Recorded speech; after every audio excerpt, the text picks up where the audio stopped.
Hey, good morning, everybody. I don't know what's going on oh yeah, hello. I'm obviously not at church today. I have COVID, but it looks like I am at church. There seems to be some technical difficulties going on. I'm not sure why we're not getting the live feed from the service. So you're going to miss out on some welcome stuff from Dar and a couple, three songs from Brian. But I can feed you the teaching stuff and the meditation stuff that everybody else is going to get here pretty quick. So I want to thank you for your prayers. I've improved a lot. Had a Look better. 8 hours that were pretty crappy. And now I just feel like I'm coming off of a bad cold, but getting better every day and just wanting to take it slow so that this thing doesn't come back and bite me harder. So anyway, good to see you all. I'm going to check out and share my screen so you guys can see what's going on. And I'll see you guys later, whenever that might be. Thanks for tuning in. You look better. Well, thank you. I'm getting there. I've been praying for you. I thought that the demons Thank had you. I attacked need you. all the prayer I can get. I know. I was afraid you'd been attacked by demons. Yeah. Yeah. All right, here we go.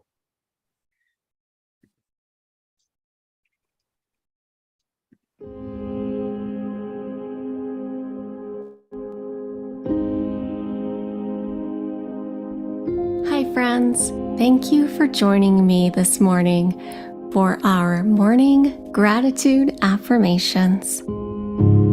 Together, we will begin our day with a loving heart that's filled with gratitude. As we begin finding a comfortable seat, perhaps sitting up on a pillow, in a chair, somewhere where you can be undisturbed. Eyes closed. Palms face up to receive positive energy. Taking a full, deep breath in.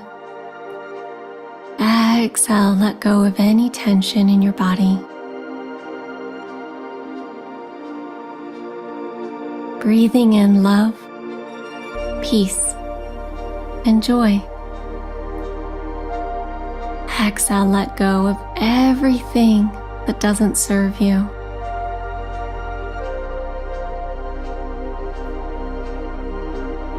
Coming with an open heart, beginning your day with optimism and light.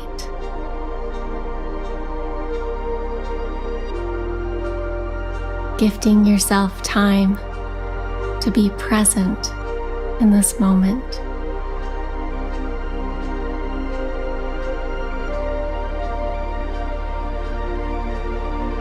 Breathing in, allow your heart to be light, carefree, joyful. As you exhale, release tension in your body and spirit.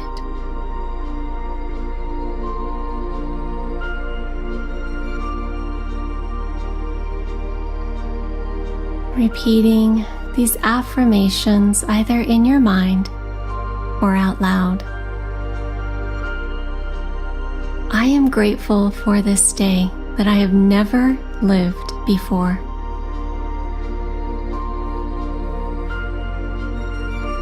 I am grateful for the endless possibilities in my future.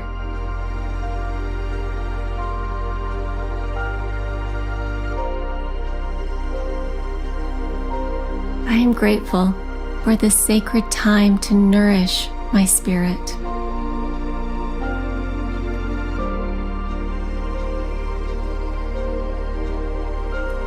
I am grateful for my intuition that always guides me.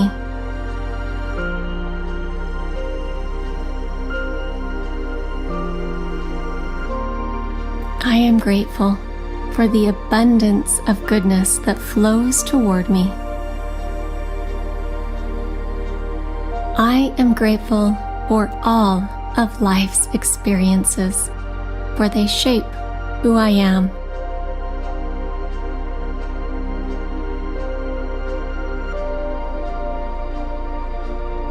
I am grateful for the path my life is taking me.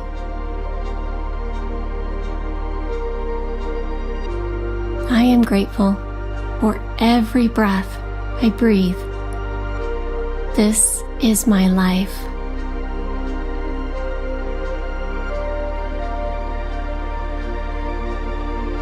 I am grateful for my ability to show and receive love.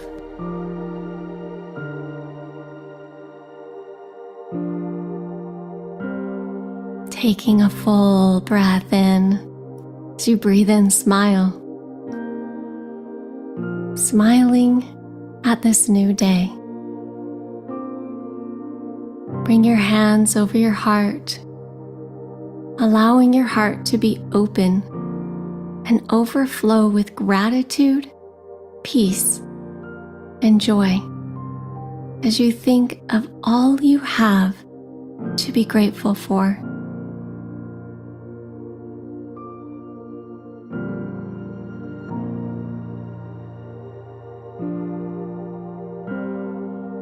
Beginning to deepen your breath, awakening your body.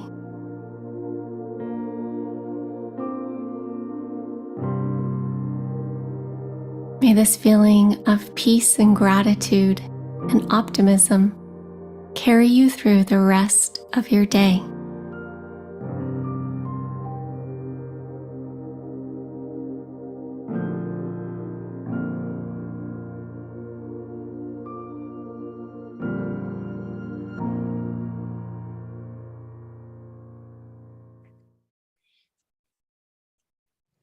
I'm here today with our good friend Brian Mclaren, a former college English teacher. Brian was a pastor for 24 years. Now he's an author, activist, public theologian, and frequent guest lecturer for gatherings in the United States and internationally.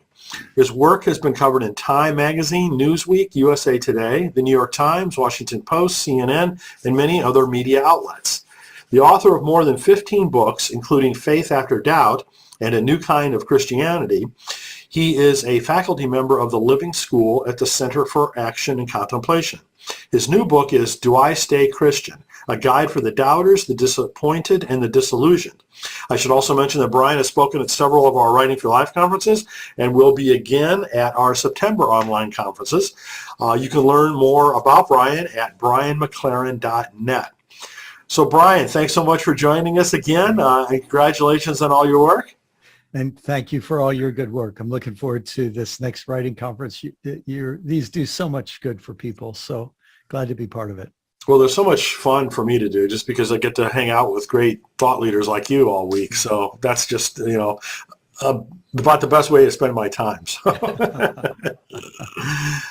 So before we get into your books, could you give folks a little bit more on your background than what I kind of briefly touched on? Yeah, sure. So I started my career never planning to have a career in ministry. I wanted to be a college English teacher. I loved literature. And so I did that for some years. But while I was a teacher, ended up being part of this little group that started a church, ended up leaving teaching to become the pastor. Actually, first I did both half and half, and then became a pastor for 24 years. And during that time, I started writing, and these last, 16 years, I've been a full-time writer, and there are a bunch of causes that I'm committed to that I get to work on, and these last, I would say through my entire adult life, but especially these last 6 or 8 years, it's felt like there was an acceleration of people who were struggling with their Christian identity, and this has been one of the deep struggles of my life. So that really is the kind of a whole lot of things in my background really came together to write this book, Do I Stay Christian?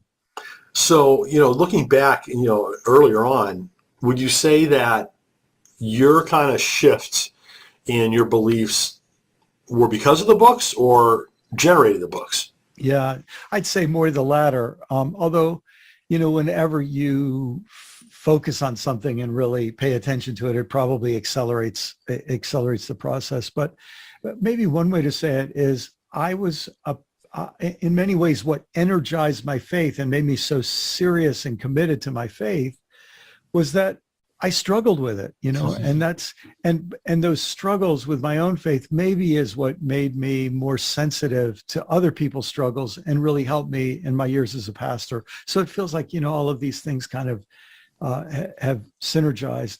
I'm also really glad that I had that background in higher education where critical thinking was not seen as a liability, but a requirement. What a concept. Yeah, that's right. And I think for a lot of people, it's a struggle to put together honest critical thinking and a sincere faith. So all of those things have kind of, they've synergized. And I should also say, when you're a writer, as you know, you get invitations to speak.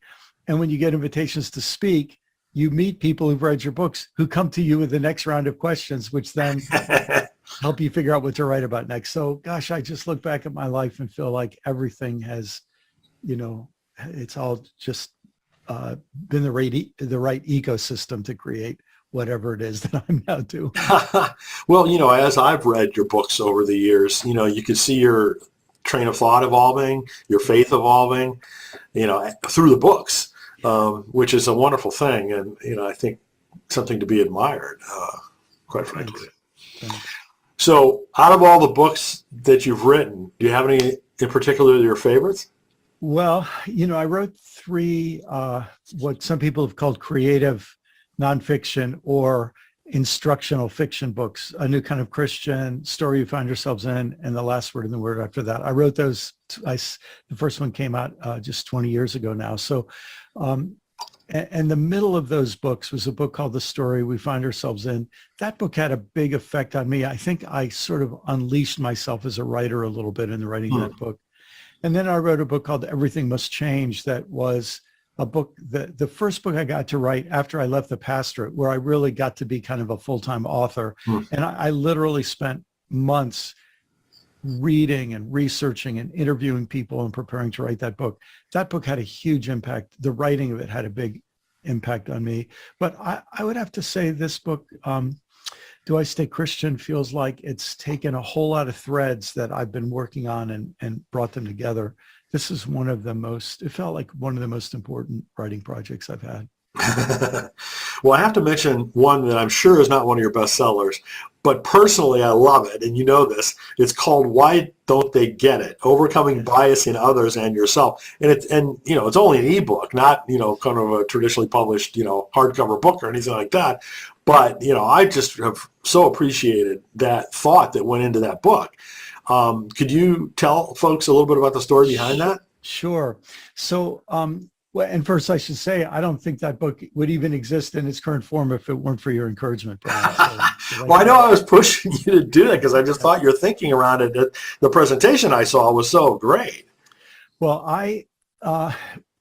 in around the time, actually the year before the election in 2016, when I watched what was happening in our country, and I watched what was happening in the political world, I just felt like something almost revelatory was happening, meaning I was seeing something about how people's minds worked and how people's minds changed. And it was very disturbing to me, but also fascinating to me. So I contacted a couple of friends of mine who are, PhD psychologists, and one studies neurobiology.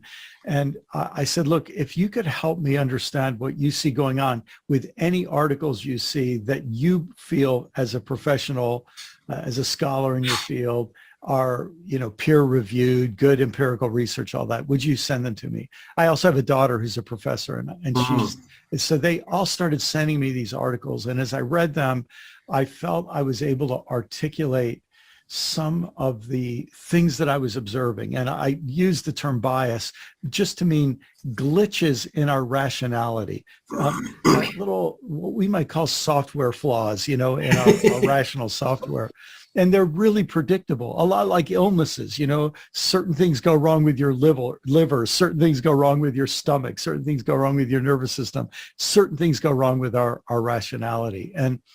So that turned into this collection of 13 biases. And actually in Do I Stay Christian, I took that little ebook and in many ways summarized it. I saw that, yeah. Chapters, yeah. Yeah. So let's get to the new book finally. So what really was the driving factor for you to write that? So I wrote a book before this called Faith After Doubt, and I actually sort of conceived of Faith After Doubt and Do I Stay Christian together for this reason. In Faith After Doubt, I wanted to give an overview. It's really a synthesis of a whole lot of scholars and researchers and theorists on human development and how that relates to faith development. And I presented this very simple 4-stage framework for faith development: simplicity, complexity, perplexity, and harmony. Without going into the details on those, what became really clear to me is that we have a lot of churches that work for people in simplicity. And we have more and more churches that work for people in complexity. In fact, the megachurch phenomenon really, in many cases, is for people in that second stage. But as soon as you move out of that second stage into perplexity and harmony, it is very hard to find a church that makes you feel welcome. Thank God there are exceptions, but very many people, when they graduate stage 2 in their development, they move, they in a sense feel, I'm growing out of Christianity. And in the research for Faith After Doubt, I read that this was 4 or 5 years ago now, that there were, well over 60 million, and probably now it's about 75 million adults in America who grew up going to church who do not go anymore. That's a big percentage of a 330 million really population. And the trend is getting close to 3 million adults per year leave their religious involvement. So something obviously isn't working. And so that's what I wanted to explore. Because here's the thing, faith creates problems for people. It doesn't matter if you're Roman Catholic, you're Southern Baptist, or you're Muslim, or Reconstructionist Jew, or whatever it is. You grow up, you inherit a set of things, and what you inherit from your parents, maybe for some people it's a perfect fit for you for your whole life, but for a whole lot of us it isn't a perfect fit. And so religion starts to be a problem, and then people think, if I could just get rid of my religion, my problems would be over. And it's just not that simple. So I wanted to write about the problem of religious identity, specifically Christian identity.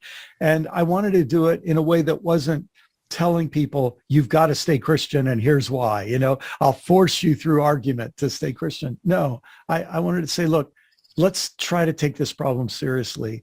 And so the first part of the book is the first 10 chapters are called No. Do I Stay Christian? No. And I try to give 10, I think, very valid reasons for people to not stay Christian. Next 10 chapters, do I stay Christian? Yes. Is it possible to have your eyes wide open to those first 10 chapters and still be able to, in good faith, stay Christian? And then the last third of the book basically says, well, look, some of us are going to stay Christian, some of us aren't. We still have to wake up tomorrow and figure out how we're going to live. So that part is called How. How are we going to live however we label ourselves in terms of our religion? I love the 3-part structure of the book, and the whole approach that you gave to that. It just makes great rational sense, as you said. And not trying to be telling people what to think, but helping them through how to think about this question. Yeah, and I feel like one of the things you must think about this a lot, Brian, with the work you do with writers, but I've been at this a long time. I've written a lot of books, but it's just dawning on me. When I write a book, I'm basically inviting a person to step into my head for 11 or 12 hours, or they're inviting me to step into their head for 11 or 12 hours, however long it takes to read the book. And that's a big deal, and it's a big commitment. And in some ways, what I wanted to do is say, look, I've been thinking about this an awful lot. in the wee hours of the morning as well as in the broad light of day. And I wanted to say, look, here's how I've been grappling with this issue, and in hopes that it'll be helpful to others. And I think that's just a really, you're coming alongside people, right? And I think that's just a really valuable accompaniment for anybody that is thinking seriously about some very complex topic like this. Yeah. So in the first section, where you talk about reasons why someone might not want to stay Christian, one of the chapters is titled, Because of Christianity's Real Master, Money. Yeah. So didn't I read somewhere about that being the root of all evil? And at the end of the day, don't you think that so many of our problems, our society's problems, really boil down to money and power? Yeah, they really do. And in fact, it's right to put those two together, because in today's world, one of the things that money does is it gives certain people way, way, way, way, way, way more power than anybody else. And a good way to define injustice is a harmful use of power, a use of power in ways that brings harm to others, benefit to myself, but maybe harm to others. And so learning how to live without harm means that we have to challenge the whole value system that comes to us through a bunch of economic assumptions. And here's where it really gets tricky, because when you look at the first 2,000 years of Christian history, here we have this movement started by basically a homeless, wandering first century sage that then amasses huge amounts of money, wealth, power, weapons, and influence. And so when you study the first 2,000 years of this religion's history, there's been a lot of injustice, a lot of harm that's been done with that power, and it's still happening today. And I don't mean to sound too ominous, Brian, but I also think one of my motivations in writing this book, in fact, this motivation has become clearer as I've been doing these interviews connected with the release, is I'm really worried that the worst things that the Christian religion has ever done may still be in our future. Wow. And that says an awful lot. It sure does. And that's maybe one of the reasons why I took the risk of starting the book with 10 chapters to talk about, to problematize Christian identity. Because my feeling is, if we don't learn from the mistakes we made in the past, either we're suppressing the truth, we're minimizing the truth, or we're just ignorant of it. And any of those options increase the chances that we could repeat some of the worst parts of our history. Well, it's really kind of ridiculously ironic, right? That, a religion and a movement that start out all about love and against oppression by empire became the empire. Yes. Right? And so we've been living in the latter stage for centuries now. Yeah. And I think it makes us blind. I think so. To the reality, right? I mean. Yeah. In fact, you realize how a word like orthodox, if orthodox or orthodoxy says this is the way Christians have thought for a long, long time. And then you realize, and for a long, long time, we've been holding and abusing power in really questionable ways. It makes you step back and say, in fact, when you realize that one of the ways orthodoxy has been enforced is through torture and murder and imprisonment. Yeah. I mean, we really have a lot of history of this. There's a lot of evidence of that, right? I mean, yeah. It's not a small thing. And sadly, a lot of people, sincere Christians who go to church every Sunday, this just isn't talked about a whole lot, right? And they think that the only people who would talk about the dark sides of Christian history would be anti-Christians. But, one of the things that I remember feeling enormously honored about as I grew older, both of my parents have passed away, but when my parents got older, they would start to be honest with me about issues in our family, both our nuclear family, but they would tell me stories about their parents or their grandparents. And it was funny, I started to be brought in as an adult to the family secrets, so to speak. And my gosh, I was just with someone 2 days ago who over the last year of his life, he has been tortured with paralyzing mental illness. And it's been there at a low grade, but the last couple of years, it's been super acute. And he had kept his secrets, his struggles a secret.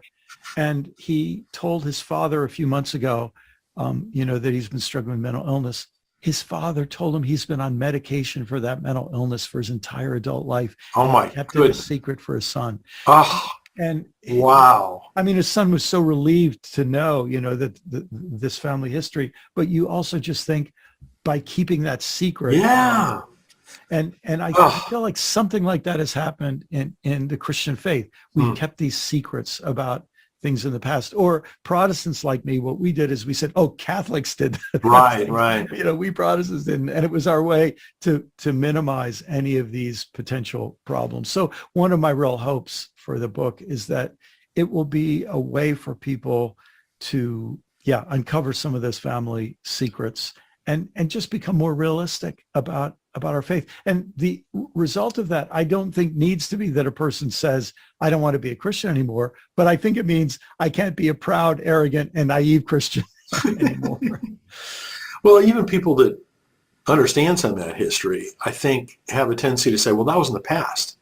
That was centuries ago.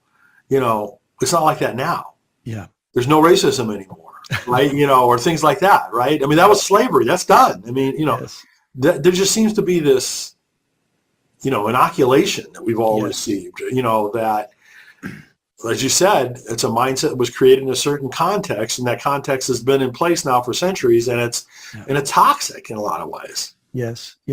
And the fact that you hear that same script said again and again, it's in the past, almost has the feeling of people who have been taught to convince themselves that it's in the past. Of course. And so all of this provides just more evidence. And this is something that many sincere Christians, the kind of people who would never read this book, they can't understand, they're part of that mindset. Oh, this is all in the past. This is other people's problem.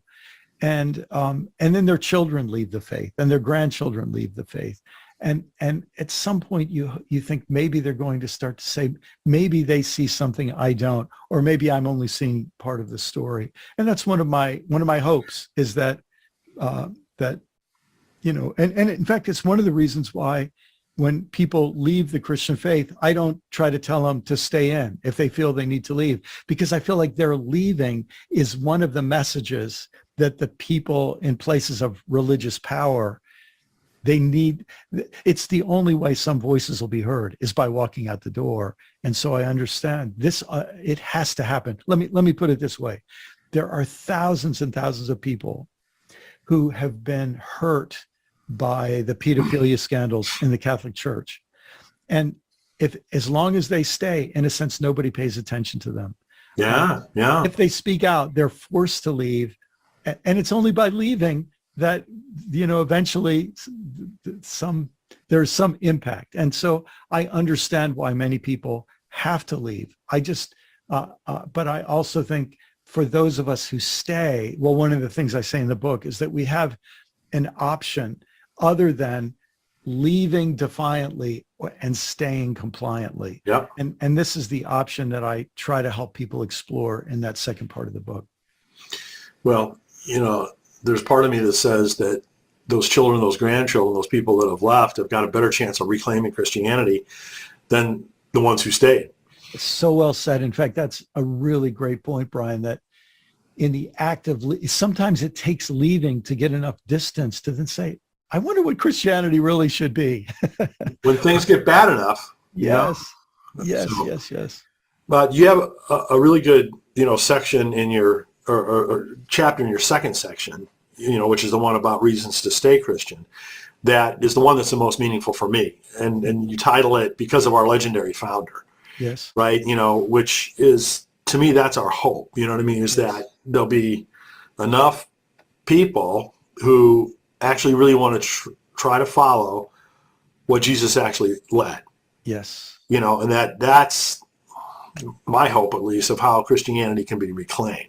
I think so. And, this is so difficult right now because so many people, use the word Jesus as a weapon. Even in the insurrection on January 6th, you saw Jesus t-shirts and people holding up crosses and Bibles and praying to Jesus or praying in the name of Jesus. And so even the word Jesus feels like so often it's been weaponized. But what's really, to me, and you know this too, Brian, from all of your reading and all the rest, but what's absolutely clear to me is that in the recent decades, largely through African-American, Latinx, Asian, Indigenous, other people of color, women, gay people who have gone back and read the story of Jesus and looked at the life of Jesus, like they're helping us see a fresh vision of what Jesus was about.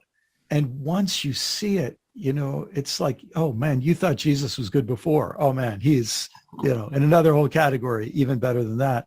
And so that rediscovery is one of the great possibilities for renewal. But it's not easy, because I just think of how many people hear the word Jesus and it's like, I know it's coming next. That name always gets associated with something. Yeah. Well, I mean, you're right. I mean, it's a realization that I've come to too through doing all this work, is that I really want to listen to the people who have been marginalized. Yeah. Because, I mean, no offense to old white guys like you and me, but I mean, I learn more from them. Yes. Because they're viewing things from a different perspective than this mindset that I grew up with all my life. Yes. And what's so interesting when you read the Bible is you realize that, oh yeah, the whole story of the Hebrew people is the story of people who were enslaved and then liberated from slavery and then re-oppressed and reconquered and re-humiliated, and yet didn't give up hope and didn't just seek revenge, you know, but we're looking for a way to live faithfully in the presence of injustice. So you realize, yeah, it's almost like if you have the wrong perspective, you're never going to have a deeper understanding of the story. Gosh, this hit me. I was a pastor in 2001, and the week after September 11th, I was leading a Bible study at my church, and it was a study of the book of Exodus by coincidence. And the Sunday after September 11th, I'll just never forget, as this group of, 20, 30 people gathered and we're discussing the book of Exodus, it was like we all saw it in a new light, because we realized that what had happened with the attacks of September 11th was many of the dynamics that we were seeing play out in the book of Exodus. And so it was it was one of the wake-up calls for me to see the limitations in the way that I had been, my whole approach to the Bible and the whole Christian faith had been set up by centuries of tradition. Mm-hmm, mm-hmm. So the third section, you know, as you said, you kind of cover the how. Yes. What are some of the most important points that you make there? Well, I begin by inviting people to really have the main idea that I talked about in Faith After Doubt, which is to say, all of us are in a process of growth. We're all in a process of maturity. And that understanding helps us in two ways. First, it helps us realize that I may not be outgrowing Christianity. I may just be outgrowing an early stage or form of Christianity. And so what I need to do is pay attention to my growth and expect that is going to mean some adjustment in my faith. And it might mean needing to find new authors to read, and and maybe a new, congregation to be part of, or whatever. But the other side of that is that, my friend Richard Rohr says it like this: the steps toward maturity are necessarily immature. And so if we acknowledge that we're in a journey toward maturity, it helps us be more gracious with ourselves and with others by just saying, yeah, of course, that we wouldn't expect that every form of Christianity that's out there is equally mature. And so that helps us, I think. And if we leave Christian faith, it helps us understand I could stay at a relatively low level of maturity as a non-Christian as much as I could as a Christian. And so I've got to pay attention to how I'm developing, what kind of person I'm developing into. So that seemed to me to be one of the really important chapters. Another chapter I talk about, I think so much of our religious identity is formed through a language, a set of terms that have long-standing definitions. And we need something to help break us out of that language. And I talk about the importance of the natural world and experiences of the wild, because, I'm sitting here, we had a death in the family. I'm at my sister-in-law's house. I'm sitting here in a attic room, and right outside my window all morning, a mother robin is building her nest, and I'm watching her come back and forth with a beak full of grass, and she's perfectly forming this nest, And there's just something about watching what happens in the wild, natural world that takes us out of the little box of religious language and arguments many of us are really, really tangled up in. Very cool. So if there was one thing that you wanted people to take away from the book, what would it be? I guess if you're going to stay Christian, do it with your eyes open. And if you're going to leave Christianity, do it with your eyes open. And that would be one important thing. Very cool. So what kind of reaction you've been getting about the book? So the book hasn't released yet. So, there maybe been 25 or 30 podcasters and interviewers who have read the book, who I've talked to. Gosh, it was very touching. Last week, one a couple who have a podcast, the husband said to me, he had just finished the book that morning and just sat and cried after he finished the book. And he said he felt something sort of break open in him and release. I think maybe to feel that some of his frustrations were validated and maybe a sense of relief. Gosh, there might be a way for me to be Christian that doesn't require me to be dishonest, So it was very, very moving. And I had a guy, podcaster, who interviewed me. And after we finished the interview, he says, I really don't know if this book is going to do well because I don't think people are ready for it. He said, I think a lot of people aren't ready for it. He says, I hope it does well because we need to be ready for it. And it was, it was very heartfelt. It was like, I think an awful lot depends on us being ready for this kind of message. So, ever since the days when you kind of left, your more original evangelical world, you've been taking a lot of arrows, right? Criticism for everything you do. Do you think that's going to happen again here with this one? This is going to sound really sort of, it's going to just sound bizarre. I wish it were the case in this reason. I think what has happened in recent years is a lot of conservative Christians, Catholic, Protestant, whatever, they've circled the wagons and they don't read anything that's outside of the circle of a very small group of people who are considered acceptable, who say what they already think. It's that confirmation bias back in. And so what tends to happen is, they just don't hear about it. They just won't pay any attention to it.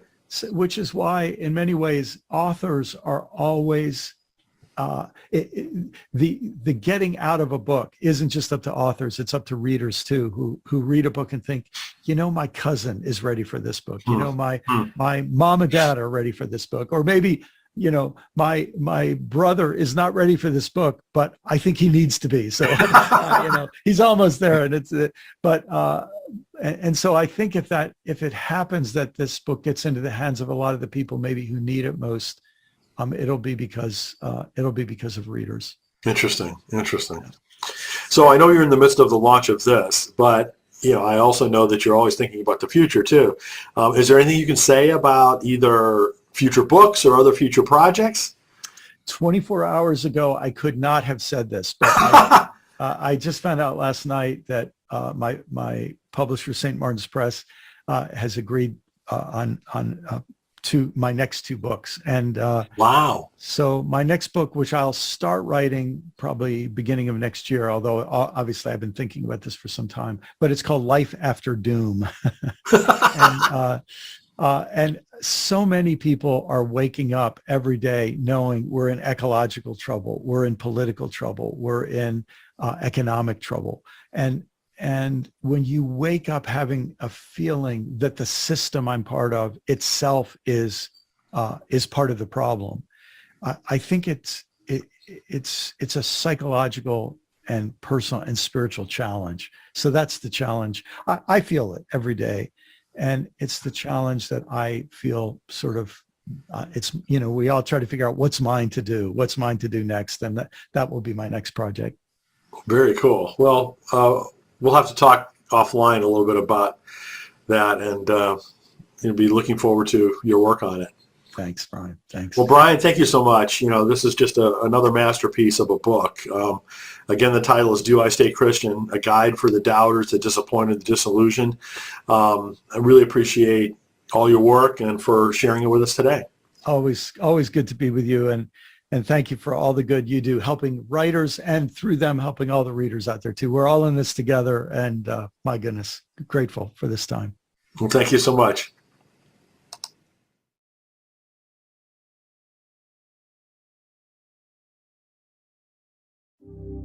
Padre nuestro que estás en el cielo, santificado sea tu nombre.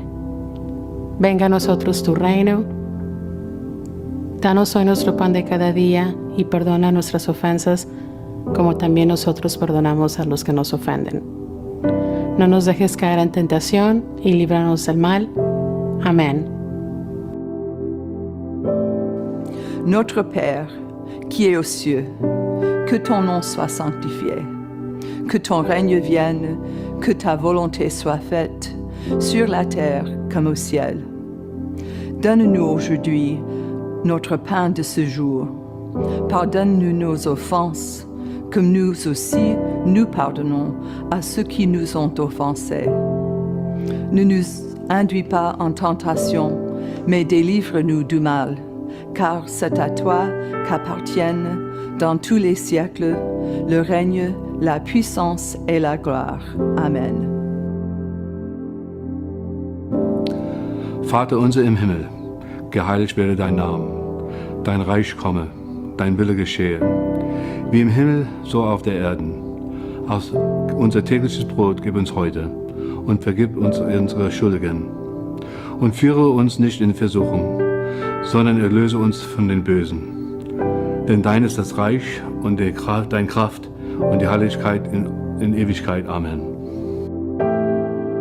Tatu wetu tumjuu jina jawe jitumba fikisha bon fumbo beaucoup tudi bidu musu bien zek pabuloba mudi bien zek mujuu tubale chaku di chet chamat kons utleke la kuma banzet mutu balekela bani mabanzet kutfidi mate chibu apotsuna kububi monkama ninkama ya bijum. Amen. Onze Vader, die in de hemelen zijt, uw naam worden geheiligd. Uw koninkrijk komen, uw wil geschieden, gelijk in de hemel, alzo ook op aarde. Geef ons heden ons dagelijks brood en vergeef ons onze schulden, gelijk ook wij vergeven onze schuldenaren. En leid ons niet in verzoeking, maar verlos ons van de boze. Want van u is het koninkrijk en de kracht en de heerlijkheid tot in eeuwigheid. Amen. Monya wang lido koto kwan na bregoi ete tunolo biogoi ete monega na wanan wale pe walido isara joga nang yoga telongi togo na gorosio koi igwana go na gorosi jalati gorosio koi yoro janasta ati toro janaro jamin. Our Father, who art in heaven, hallowed be thy name. Thy kingdom come, thy will be done, on earth as it is in heaven. Give us this day our daily bread, and forgive us our trespasses, as we forgive those who trespass against us. And lead us not into temptation, but deliver us from evil. For thine is the kingdom, and the power, and the glory, forever.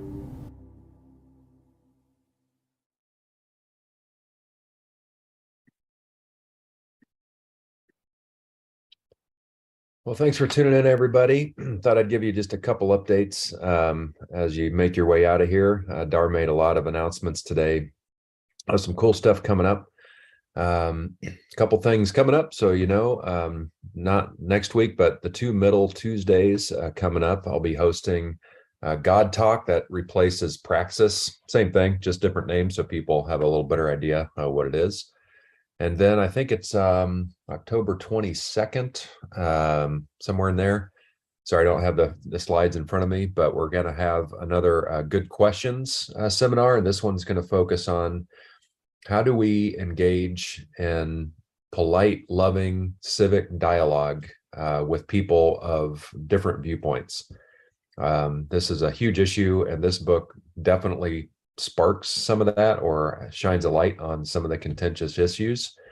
And so as we head into holidays, I thought that would be a really helpful thing for us to do. So we're going to look at that. We have a couple guest voices coming in. I'm going to be at a regional conference in a couple of weeks.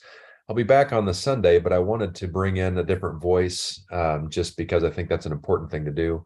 And you've heard him before, it's Will Nesbitt, but I've asked him to talk about, from his perspective, now he works for Mentis. He also continues to be a coach in the Napa High football team and has had extensive experience with Young Life and Napa. So I asked him to talk about the things that he's heard, in the trenches, both from his work in mental health and in the school and youth and all that. We've been talking about how Brian Mclaren in 10 chapters talks about why would people want to stay Christian and give these reasons. Well, I thought it'd be good for somebody in the trenches to give us their experience. And also I asked him to reflect on the question, why would you stay Christian? I think he's staying Christian. So that's good. So I think that'll be really good. And then at the end of the month, they got a special guest coming in. I just learned about this at a conference that I probably caught COVID at back in the Midwest. But there's a woman that we're bringing in. Her name is Teresa, and she is an actress in the Bay Area, grew up in Martinez, and then spent a little bit of time in San Francisco and then Berkeley. She wrote a play called a dramedy called Born Again in Berkeley. And it chronicles her experience of coming to faith and a particular flavor of Christianity that came with some political expectations, and her wrestling with that and coming out of that. Taking a little bit of a risk in bringing this to CrossWalk. It's going to be a one-woman performance. I've previewed it. It's good. She's good. It's clever. It's engaging, but it's a different voice. And sort of to what Mclaren was just saying, where he said we tend to silo the voices that we listen to, and we only listen to those voices within our bubble. What this play offers us is a glimpse into a real life person. The play is autobiographical, and it gives us a glimpse of what a real life human being went through and understanding the complexity and the breadth of issues. And the reason it's a risk is if you're very, very comfortable in a more conservative political environment in particular, you might feel a pinch now and again because she talks about some of the things that she experienced in growing out or growing into a different way of understanding her faith.